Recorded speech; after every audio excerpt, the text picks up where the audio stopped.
በጌታ በክርስቶስ ኢየሱስ ስም አነበዋለሁ። ከማናቸውም አይነት ክፉ ነገር ራቁ። የሰላምም አምላክ ራሱ ሁለንተናችሁን ይቀድስ፣ መንፈሳችሁም፣ ነፍሳችሁም፣ ስጋችሁም ጌታችን ኢየሱስ ክርስቶስ በመጣ ጊዜ ያለ ነቀፋ ፈጽመው ይጠበቁ። አሜን አሜን። አጭር ጸሎት እንጸልያለን እንደቆማችሁ።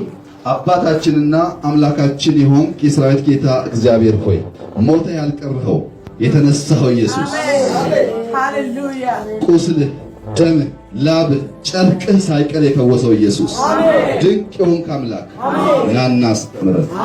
አሽትቼሃለሁ፣ ባሸተትኩ ልክ ቃልህን ልቀቅ፣ መንፈስህን ልቀቅ፣ ሕዝብህን ጎብኝ። ተገናኘን። በቆይታችን ሁሉ የአንተ ሐሳብና ፈቃድ ብቻ ይሁን። ኢየሱስ ክርስቶስ ስም አሜን። እንድንማር የምፈልገው ሐሳብ ሰው ባዲ፣ ሶል፣ ስፕሪት ወይም መንፈስም ነፍስም ገላም ያለው ሰው መሆኑን ለማሳየት ነው። ይሄ ሐሳብ ለምን አስፈለገ ያላችሁኝ እንደሆነ በከተማ ውስጥ በጣም አሳሳች የሆኑ ነገሮች በዝተዋል። መንፈሳዊ የሆነውን ሰው መንፈስ ነው የሚሉ ሰዎች በዝተዋል። መንፈስ ነው የሚሉ ሰዎች ያስተምሯቸው ሳይሆን የሚያስፈራው ከአስተምሮ ጀርባ ያለው ሐሳብ ስለሆነ ትንሽ ዘርዘር አድርገን እናያለን። እንግዲህ የዚህ ትምህርት አስፈላጊነት በአብ በወልድ በመንፈስ ቅዱስ እያጠመቃችሁ እያስተማራችሁ ደቀ መዝሙሬ አድርጓችሁ ይላል የእግዚአብሔር ቃል ሲናገር። እያስተማራችሁ ደቀ መዝሙሬ አድርጓቸው የሚለው ካለ ትምህርት ደቀ መዝሙር መሆን አይቻልም። ትምህርት በጣም አስፈላጊ ነገር ነው። በአንደኛው ክፍለ ዘመን ክርስትናን በጣም የተፈታተነው ነገር የግሪክ ፍልስፍና ነበር። የግሪክ ፍልስፍና በከፍተኛ ደረጃ ክርስትናን ተጭኖት ነበር። አሁን ደግሞ ፓራሳይኮሎጂ የሚባል ግማሽ ሳይንስ ክርስትናን በጣም ተጭኖታል። አዲስ አበባ ውስጥ ፓራሳይኮሎጂ ማለት ሰው ከአምስቱ ሕዋስ ውጪ ስድስተኛ ሕዋስ አለው። ይህንን ግድግዳ ሰንጥቆ መሄድ ይችላል፣ በአንድ ጊዜ ብዙ ቦታ መገኘት ይችላል የሚል ሐሳብ በውስጡ የያዘ ሳይንስ ነው። ወደኛ ሲመጣ መጽሐፍ ቅዱስ ላይ ያለውን ሐሳብ ብቻ ብንወስድ በቂ ሆኖ ሳለ ግን ሰዎች ሳያውቁ ያወቁ እየመሰላቸው ስለሚያስቱ እሱን ነው እንድናይ የምፈልገው። እንግዲህ የዚህ ትምህርት ሐሳብ ምንድነው? መጀመሪያ ዲያብሎስ ከመውደቁ በፊት የመውደቁ ምክንያት እግዚአብሔርን ለመተካከል የነበረው ፍላጎት ታውቁታላችሁ። ሐሳቡ ወደቀ። ሁለተኛ እባቡ አዳምና ሔዋንን ሲያስት የተጠቀመው ቃል ዘፍጥረት 3:4 እና 5 ላይ ያለው እባቡም ለሴቲቱ አላት ሞትን አትሞቱም፣ ከእርሷ በበላችሁ ቀን ዓይናችሁ እንደሚከፈት እግዚአብሔር መልካምና ክፉን የምታውቁ እንድትሆኑ ስለሚያውቅ ነው እንጂ አትሞትም ብሎ አሳታቸው። ልክ እንደ እግዚአብሔር ክፉና ደግ የምታውቁበትን ስልጣን የምታውቁበትን ድልድይ የምታጎናጽፋችሁ እቺ ተክል ናት በሚል ምን ለመሆን ልክ እንደ እግዚአብሔር ለማወቅ። ሁለተኛ ውድቀት። ያ እባብ አሁን ዘንዶ ሆኗል። አድጎ አብጦ ዘንዶ ሆኗል። አሁን ሰዎች ካለምንም ፍራቻ፣ ካለምንም ሰቀቀን፣ ካለምንም ችግር ኢየሱስ ያለው ቅድስና እኔ ያለኝ ብሎ ፑልፔት ላይ ቆሞ ያስተምራሉ። ያስደነግጣል። እኔ የተወለድኩበት ከተማ ቤተክርስቲያን የለም። ቤተክርስቲያን የሚባል ነገር የለም። መድኃኔዓለም ገብርኤል የሚባል ነገር ሰምቻለሁ። 4ኛ ክፍል ሲሆን ለመጀመሪያ ጊዜ አንድ የኛ መንደር ልጅ ከተማ ሄድና ገጠር ስለሆነ የኛ ክረምት ቆይቶ ሲመለስ እንግሊዘኛ ተምሮ መጣ። ልጁ ኢብራሂም ይባላል። ተምሮ የመጣው እንግሊዘኛ ደግሞ ጂሰስ ኢዝ ሎርድ የሚል ነው እና ኳስ ስንጫወት ጎል ሲገባ ጂሰስ ኢዝ ሎርድ ይላል። ሲገጭም ይሄን ይደግማል። እኛ እንግሊዘኛውን መማር ስለምንፈልግ ሰማን። ጂሰስን አናቅም፣ ሎርድም አናቅም፣ ኢዝንም አናቅም። ግን እንግሊዘኛ ተማረ። ልጁ ኢብራሂም ይባላል። ያን ዘርዘራ። እኔም ማሳድደው ጌታ እንደ ጳውሎስ በመጨረሻም ወርሶኝ ዛሬ የሱን እውነት ለመግለጥ እድል ሰጠኝ።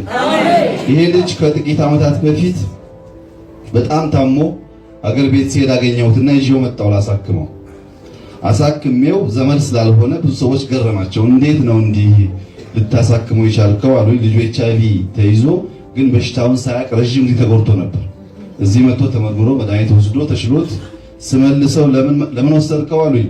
እሱ አያውቀውም እንጂ የእውነትን መንገድ የሰበከኝ ያስተማረኝ እሱ ነው እና በዚህ ውለታው አይከፈልም በሚል ነው። መጀመሪያ የምጀምረው ሐሳብ እዚህ ጋር እንዳያችሁት ፍጡር ፈጣሪውን አይተካከልም። ሁል ጊዜ ፍጡር ከፈጣሪው ለመተካከል ሲሞክር ውድቀት ያመጣል። ይሄን ጀስት እንደ መግቢያ ብዙም ነካ አደርግላችኋለሁ። ኮምፒውተር በዓለም ላይ ከተፈጠሩ ድንቅ ነገሮች ሁሉ ኮምፒውተርን የሚያክል የለም። ከመኪናም ከአውሮፕላንም ከቤትም ከሙዚቃ መሳሪያም ከሁሉም ኮምፒውተር ይበልጣል። ለምን ያላችሁ እንደሆነ ይሄ ኦርጋንም የኮምፒውተር ፓርት አለው። መኪናም አሁን ኮምፒውተራይዝድ ሆኗል። ካለ ሰው የሚነዳ መኪና አለ፣ ካለ ሰው የሚነዳ አውሮፕላን አለ፣ ካለ ሰው የሚከፈት በር አለ። ሁሉ ነገር ኮምፒውተራይዝድ ሆኗል።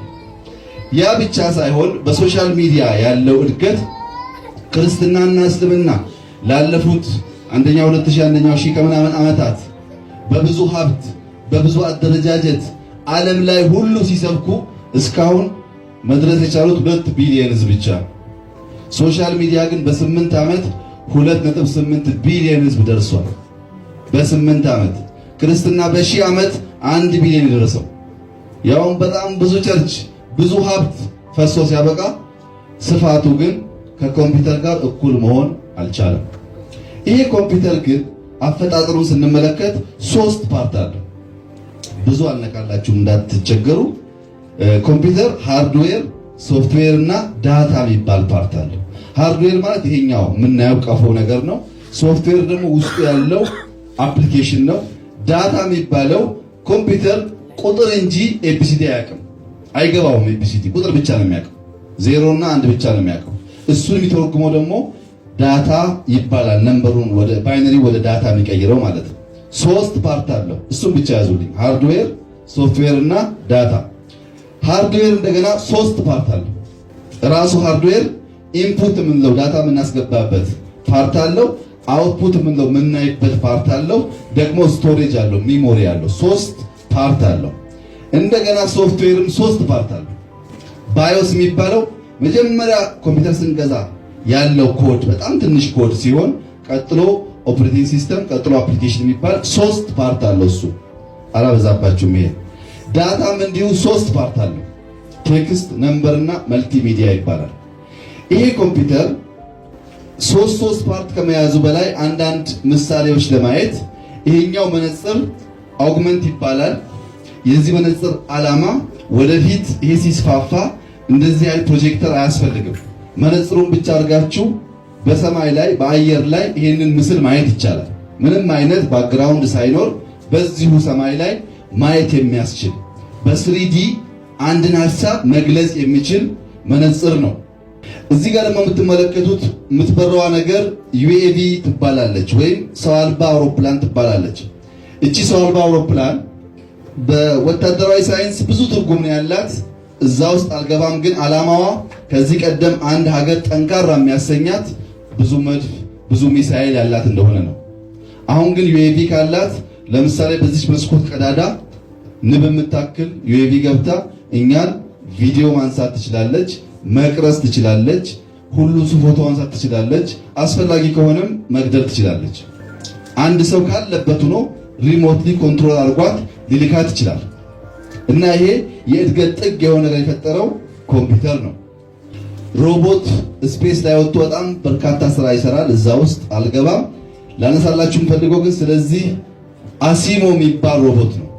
ይሄ አሲሞ የሚባል ሮቦት መንገድ ሲጓዝ አቅመ ደካማ ያየ እንደሆነ ጋሪያቸውን ይገፋላቸዋል። ቡና ካላችሁት ቡና አፍልቶ ያቀብላል። አሁን አሜሪካን ሀገር ፋርማሲ ውስጥ ፋርማሲስት አያስፈልግም። ሮቦት ቆሞ እናንተ መታችሁ መድኃኒት ስትጠይቁት የፈለጋችሁትን አንስቶ ሰውን ተክቶ መስራት ይችላል። የሚሰማ የሚታዘዝ የታዘዘውን የሚፈጽም። ከሰው የሚለየው አይደክምም፣ አይበላም፣ ምሳ ሰዓት አይልም፣ ቡና ሻይ አይልም። 24 ሰዓት ይሰራል። እንደ ሰው ይራመዳል፣ እንደ ሰው ይናገራል፣ እንደ ሰው ይታዘዛል። አንዳንዴ ከሰው በላይም የሚገርም ነገር ያደርጋል። እዚህ ምድር ላይ ብቻ አይደለም ስፔስ ላይ ተልቆም ይሰራል። እና ብዙ ሰዎች ይሄን ሲያዩ ታዲያ ሮቦት ከሰው አይሻልም ወይ ይላሉ። በሕክምና ዘርፍ በጣም የሚደንቅ ነገር አምጥቷል ቴክኖሎጂ። እግር የሌላቸው ሰዎች ልክ እግር እንዳለው ሰው የሚተጣጠፍ ማንነት ያለው እግር መፍጠር ችለዋል። ለብሬን ሰርጀሪም እንደዚሁ። ብቻ ኮምፒውተር አካባቢ ድንቅ ነገር ይታያል። ለሰው አእምሮ የሚከብዱ ድንቅ ነገሮች ይታያሉ። ከዚህ እነሱና ሰዎች ከሰው ኮምፒውተር ይበልጣል ይላሉ። ባለፈው ዓመት ሳይንቲስቶች ለአንድ ሰከንድ ብቻ የሰውን አእምሮ ለማመሳሰል ዓለም ላይ ያለ ከፍተኛ ማክሮ ኮምፒውተር የሚባሉ ትላልቅ ሱፐር ኮምፒውተሮች ደምረው ለአንድ ሰከንድ የሰውን አእምሮ ማስመሰል አልቻለም። እንኳን ሰውን ሊያክል ዓለም ላይ ያለ ኮምፒውተር ተደምሮ የፈጠረውን ሰው ለአንድ ሰከንድ ሊያመሳስል አልቻለም። ሰው በብዙ እጥፍ በብዙ ሚሊዮን እጥፍ ከኮምፒውተር ይበልጣል። ለምን? ሰው የሱ እጅ ስራ ነው። ድንቅ እጅ ነው የሰራው። ሰው እንዲሁ በዋዛ የሚገመት የሚነገር አይደለም። እኛ ሀገር ሰው ሳይሆን ስለ ቡድን መናገር አንቸገርም። እንትኖች ብለን እናገራለን። በብሔር በሃይማኖት በጣም ከባድ ነገርና ጥንቃቄ ማድረግ ያለብን ነገር ሰው ውስብስብና በጣም ትልቅ የሆነ ፍጡር ነው። የሰው ልጅ ተምሮ ጫፍ ሲደርስ የኩላሊት ስፔሻሊስት ይባላል። እሱንም በወጉ ያውቀው። አሁንም ተምሮ ጫፍ ሲደርስ የአይን፣ የቆዳ፣ የብሬን ታውቃላችሁ፣ የአጥንት አያውቀውም። እሱንም 20-30 ዓመት ተምሮ ኩላሊትን ማወቅ ይቸገራል፣ እንኳን ሰውን። 20-30 ዓመት ተምሮ ልብን ማወቅ ይቸገራል፣ እንኳን ሰውን። ለምን? የሰራው ድንቅ ስለሆነ፣ የሰራውን በሱ ልክ ስለሆነ። እግዚአብሔር ሰውን ሲሰራው ለትርጉም እንዲመች አድርጎ ለውድድር እንዲመች አድርጎ ሳይሆን ከፍ አድርጎ ነው የሰራው። የእሱን ስራ እንዲሁ በዋዛ ትርጉም መስጠት ይከብዳል። እኔም ለመተርጎም የምሞክረው በሳይንስና በባይብል መካከል ያለውን ነገር በደንብ ተረድተን ያለውን ችግር ከተማ ውስጥም ማስተዋል እንድትችሉ ብቻ ነው የማደርገው እንጂ ሰውን በተሞላ ማንነቱ መግለጽ አይቻልም። ይሁንና ሰውን በሚመለከት 3 እሳቤዎች አሉ። አንደኛው ሞኖይዝም ወይም አንድዮሽ ይባላሉ። ሁለተኛው ዱዋሊዝም ወይም ሁለትዮሽ ይባላል። ሶስተኛው ትራይፓርታይት ወይም ሶስትዮሽ ይባላል። ይሄ አንድዮሽ የሚባለው ሰው እንዲህ እንደምታዩት እየዳህ ይነሳና አንክሶ ይሞታል። ነገሩ እዚሁ ጋር ያበቃል። ይፈጠራል፣ ያድጋል፣ ይሞታል። ሌላ ማንነት የለውም ይላሉ። ትንሣኤ የለም፣ እግዚአብሔር የለም፣ ኢቮሉሽን ብቻ ነው ያለው። ሰው ይነሳል፣ ያድጋል፣ ይሞታል፣ ከሞተ በኋላ ይጠፋል ይላሉ አንድዮሽ።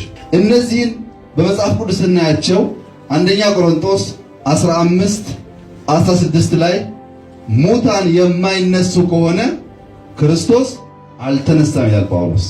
ሙታን የማይነሱ ከሆነ ክርስቶስ የምንሰብከው አልተነሳም፣ እኛ የትንሣኤ ምስክር ልንሆን አንችልም ማለት ነው። ዝቅ ይልና 19 ላይ በዚች ሕይወት ብቻ ክርስቶስን ተስፋ ያደረግን እንደሆነ ከሰው ሁሉ ይልቅ ምስኪኖች ነን ይላል።